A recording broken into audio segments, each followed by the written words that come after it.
Les conditions générales de vente du fournisseur. Au sommaire, après une introduction, nous verrons dans une première partie les conditions générales de vente. Nous les définirons, puis nous les appliquerons de façon concrète. Dans une deuxième partie, nous verrons les réductions commerciales et financières. Nous définirons ces réductions, puis nous les appliquerons de façon concrète. Enfin, nous conclurons.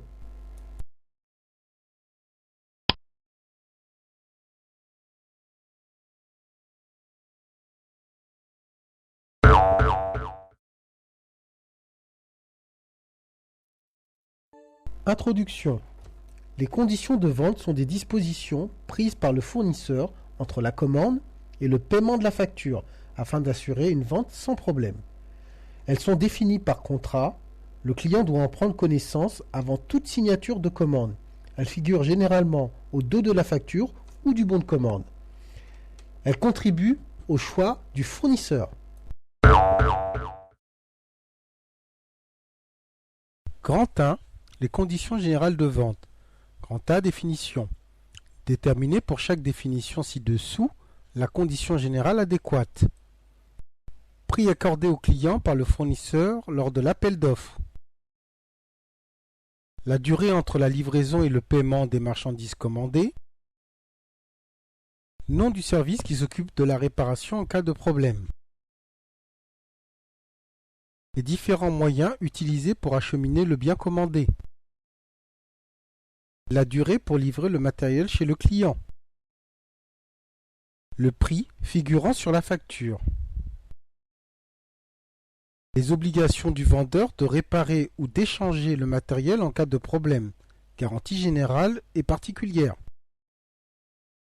À retenir. Avant de choisir un fournisseur, il faut étudier l'ensemble des conditions de vente afin de déterminer les critères importants. Ils détermineront le choix du meilleur fournisseur.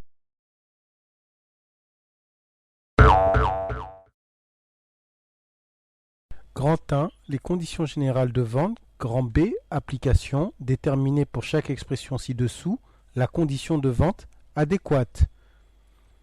Intervention sur site. Toutes nos ventes sont payables au comptant. Franco de port. Paiement à l'échéance. Par route. Prestations forfaitaires sur le catalogue. Les articles sont suivis par notre service de maintenance. Les livraisons sont réalisées dans les 3 jours maximum qui suivent la commande. Le prix brut hors taxe de la marchandise est diminué des réductions accordées.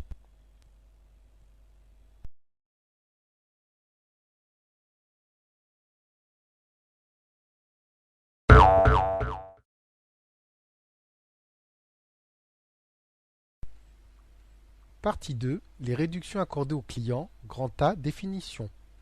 Le fournisseur peut accorder des réductions afin d'augmenter ses ventes, réduction commerciale, ou pour améliorer sa trésorerie. C'est une réduction financière.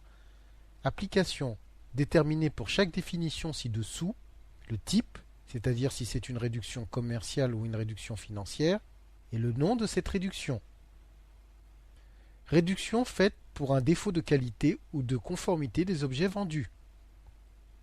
C'est une réduction commerciale et son nom est le rabais.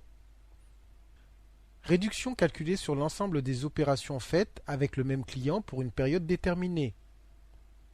C'est une réduction commerciale, son nom est la ristourne. Réduction liée au volume de la commande ou aux bonnes relations avec le client. C'est une réduction commerciale, son nom est la remise. Réduction donnée au client en contrepartie d'un règlement rapide. La réduction se trouve sur la facture adressée au client. Il est comptabilisé en même temps que la facture de vente. C'est une réduction financière. Son nom est l'escompte inconditionnel. Réduction accordée au client en contrepartie d'un règlement rapide. La réduction ne se trouve pas sur la facture adressée au client. Il est déduit par le client directement lors de son règlement en fonction des conditions de règlement définies. C'est une réduction financière, son nom et l'escompte inconditionnel. À retenir. Avant de choisir un fournisseur, il faut étudier les réductions accordées afin de sélectionner les prix les plus intéressants. Ils détermineront le choix du meilleur fournisseur.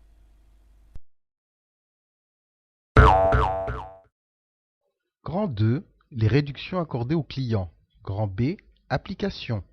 Vous travaillez dans l'entreprise Marlin. Le chef comptable vous charge de calculer le montant de la réduction accordée au client Laverte, puis Larin, pour le premier trimestre en fonction des extraits. Observons les documents à l'écran.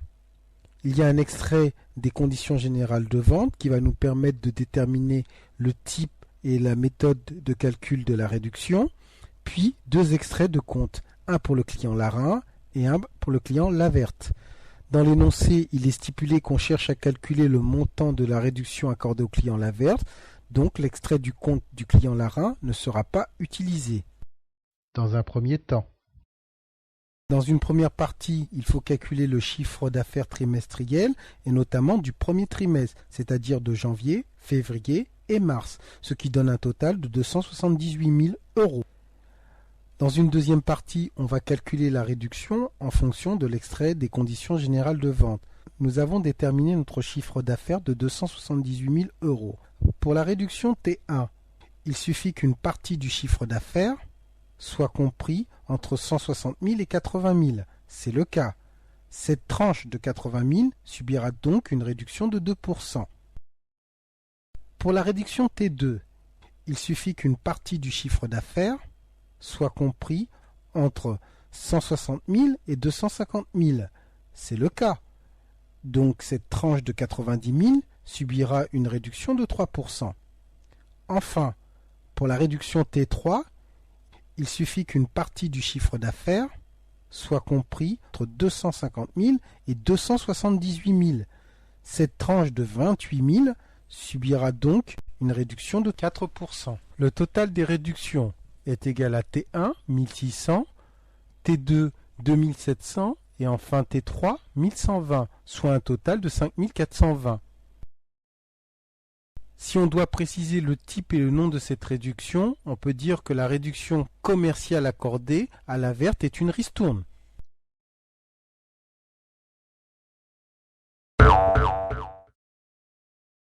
calculons maintenant la réduction accordée au client Larin.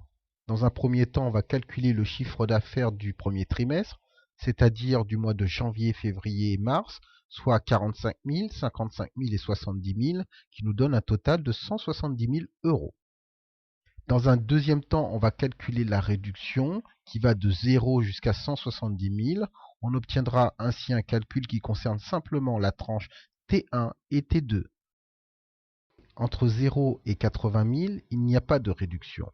Cependant, entre 80 000 et 160 000, qui correspond à la tranche T1, on a un intervalle de 80 000 euros. Ces 80 000 euros auront une réduction de 2%, soit 1 600 euros.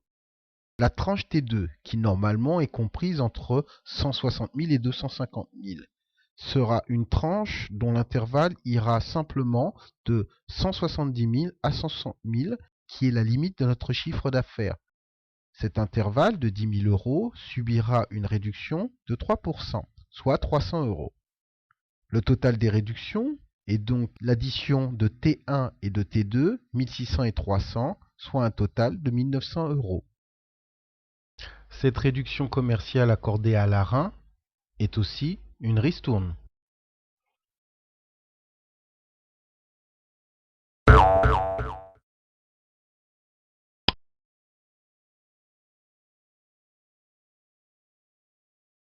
Conclusion.